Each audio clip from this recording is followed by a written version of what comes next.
The aorta supplies all systematic circulation, which means the entire body, except for the respiratory zone of the lungs, receives blood from the aorta.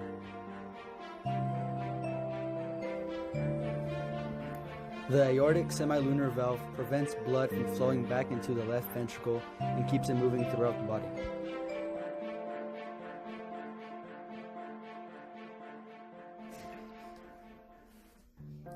The apex pumps oxygenated blood from lungs to the body.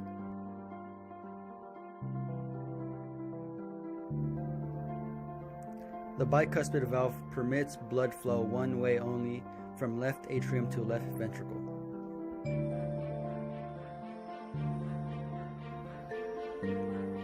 The coronary artery supplies blood to the heart muscle.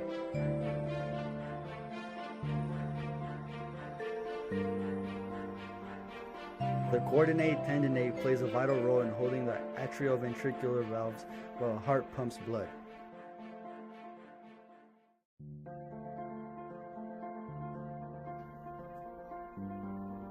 The inferior vena cava carries deoxygenated blood from lower half of the body to the right atrium.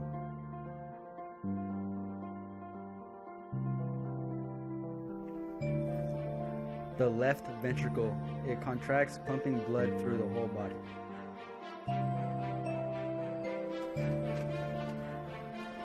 The left atrium acts as a holding chamber for blood returning from the lungs and acts as a pump to transfer blood to other areas of the heart.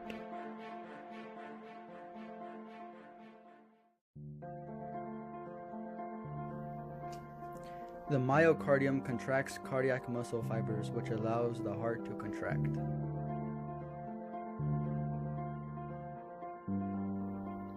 The papillary muscle contracts to prevent inversion or prolapse of these valves on systole.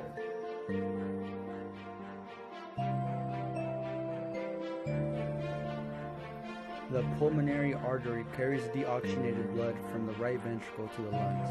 The blood passes through capillaries adjacent to alveoli and becomes oxygenated as part of the respiration process.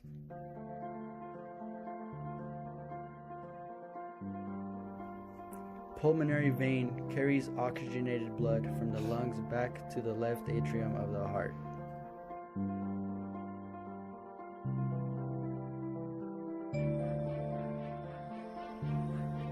The pulmonary semilunar valve causes blood to flow in any one direction through the heart and blood vessels.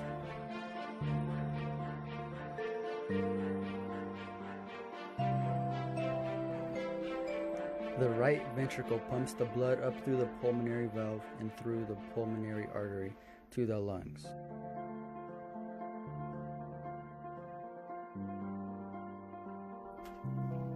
The right atrium receives deoxygenated blood from the body through the vena cava and pumps into the lungs to be oxygenated.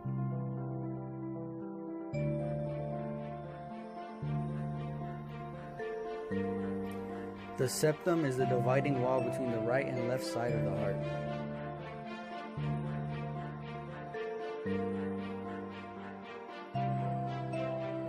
The superior vena cava returns deoxygenated blood from the systemic circulation to the right atrium of the heart.